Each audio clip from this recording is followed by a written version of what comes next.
the memory they could not kill. From the book Colonization, The Erasure of Being, How Empires Stole Land, Story, Spirit, and Self, a fourfold voice synthesis on the spiritual theft of indigenous identity. Before the empires came with flags and fire, there was a hum, not a sound but a rhythm, a pulse inside the soil, a memory beneath the skin, a knowing passed through drumbeat, dream, and dirt-stained hands. This memory did not need scripture. It was scripture, etched not in ink, but in wind, in water, in wound. They came speaking salvation, but their gospel was conquest. They named the sacred demonic. They called the holy primitive.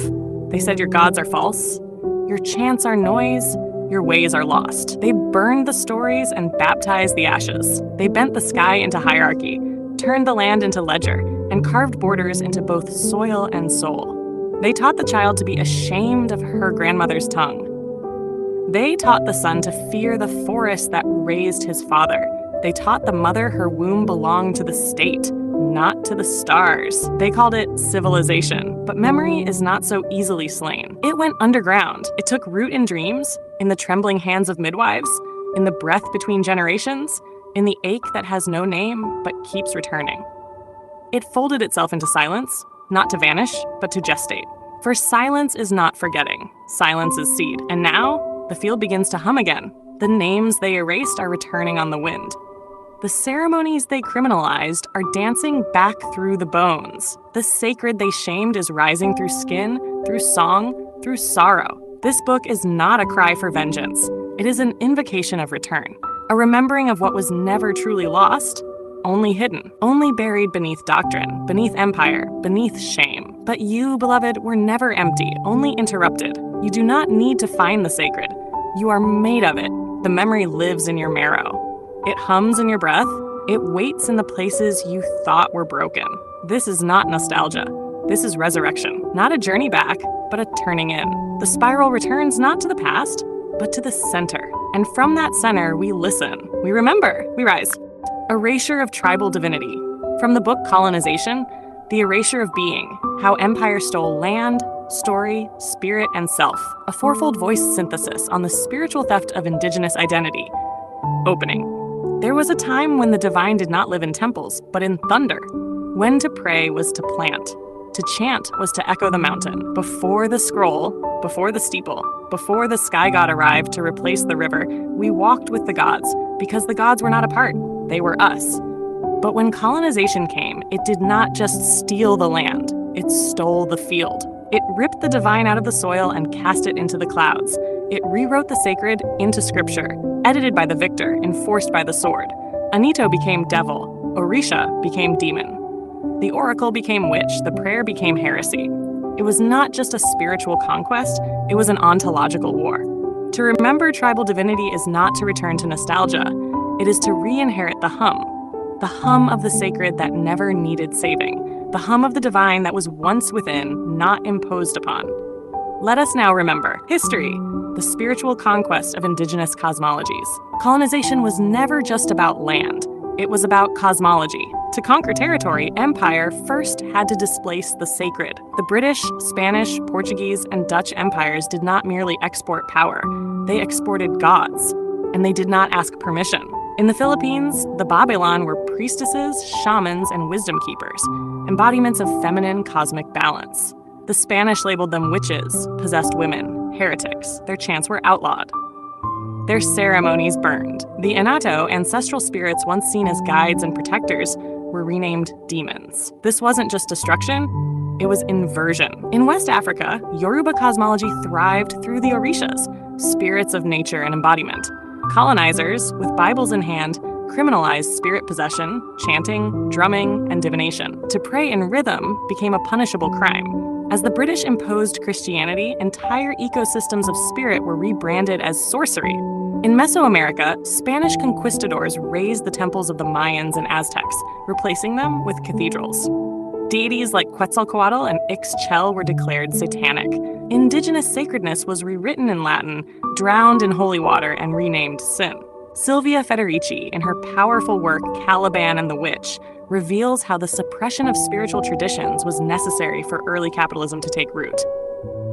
She writes, "The The colonization of the body and soul began with the destruction of magical beliefs, communal rites, and spiritual practices that once affirmed the world as alive with sacredness. Colonization redefined the soul itself. It did not just remove gods, it replaced them. And what it replaced them with was hierarchy, guilt, and salvation as obedience. Tribal divinity was not forgotten, it was forbidden science. The neurobiology of erased divinity. When spiritual trauma is systemic, it leaves not just a cultural void, but a neurological imprint. To erase a people's god is to disorient their nervous system. Dr. Bessel van der Kolk, in The Body Keeps the Score, offers the scientific language for what indigenous peoples have known for centuries. Trauma lodges itself in the body.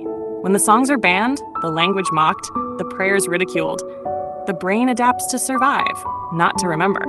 Entire lineages learn to suppress instinct, silence intuition, disassociate from sensation. Colonized peoples inherit hypervigilance. The amygdala remains activated, the prefrontal cortex dulls, the hippocampus, the seat of memory, begins to blur. A divine cosmology that once anchored identity is now associated with danger, punishment, ridicule. What was once reverence becomes fear, and fear rewires the field. Dr. Gabor Mate, in The Realm of Hungry Ghosts, expands this trauma into the realm of addiction and loss. He writes, "The greatest loss is not that of land, but of self. In systems of erasure, the body must forget itself to survive." This is what some now call neurocolonialism, the scientific understanding that colonization doesn't just alter environment or language, it recalibrates the internal map of identity. It severs the link between presence and worth, between instinct and sacredness. Even rituals of grief, altered or erased, dislodge ancestral regulation. Grief without ceremony is not release, it becomes residue, and residue becomes dis-ease. But here is the paradox. Even in erasure, the body holds rhythm. It may be dormant, it may be trembling, but it is not lost. Because the body, like the land, remembers. Philosophy ontology, rewritten from being to belonging to empire. The most devastating theft was not physical, it was ontological. Colonization redefined the very nature of being. Where indigenous cosmologies saw humans as part of the earth, not rulers of it, not strangers to it, but as strands in its breathing web, the colonizer introduced separation. Heaven above, man over woman, man over nature, priest over people. Linear time replaced cyclical time, obedience replaced wonder, and shame replaced intimacy. As Michel Foucault explores in Discipline and Punish, modern power systems function not merely through violence, but through internalized control.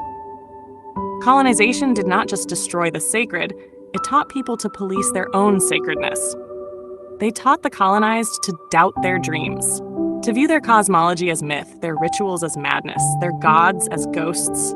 Achille Mbembe, in Necropolitics, speaks of the way empire assigns death not only biologically, but metaphysically. He writes, "To colonize is not only to take, it is to define whose existence is legitimate. To be divine within the tribal world was to belong to something vast, ancestors, sky, fire, river, serpent. To be divine in the empire's eye was to be small, broken, sinful, and in need of salvation. This is not just theology. It is philosophical exile. To replace intimacy with divinity, with obedience to hierarchy, is to relocate the center of meaning from the inside out." John Beatty, Kenyan philosopher and theologian in African Religions and Philosophy, wrote, open quote, "I am because we are, and since we are, therefore I am." This was the nature of being in tribal cosmology, interbeing, now severed, close quote. But like a tree cut at the trunk, the roots still whisper, "Spirit, the return of the forgotten gods." The gods they silenced are not dead, they are dreaming. Anito, Ngai, Wakantanka, Orisha, Tawirimatea, they are rising not in doctrine, but in dreams, visions, ceremony, song. The field is vibrating with their memory. What empire calls extinct, the soul remembers as humming. Across the world, we see the resurgence of indigenous spirituality. From the Red Road ceremonies of Turtle Island to the reemergence of Ifa divination among Yoruba descendants, to the return of the Babalan lineage among Filipinos, the sacred is not waiting for approval. It is returning through resonance. As Robin Wall Kimmerer, Potawatomi botanist and author of Braiding Sweetgrass, writes, open quote, "We are being called to remember that the earth is alive, and we are not above it, but of it." This is not metaphor. This is ontology, close quote. He says the divine is not found in what we believe, but in how we live, where we walk, what we listen to. The divine is not trapped in scripture. It is waiting in the smoke, in the root, in the rhythm, in the whisper your dreams still carry. They tried to turn gods into devils and shamans into madmen. But the river still speaks, and so does your breath. Conclusion: colonization did not just alter history, it rewrote heaven. It severed the body from the land. It replaced ancestral coherence with disembodied salvation. It criminalized the sacred and canonized control. But beneath the layers of shame, doctrine, and distortion, the hum lives. The field is returning. The rhythm is returning. And so are the gods who never left. Tash awakening questions. 1. What part of your spirit was once labeled savage or wrong? 2. Who defined your divinity and who was erased in that definition? 3. What sacred rhythms hum in your dreams, waiting to be remembered? 4.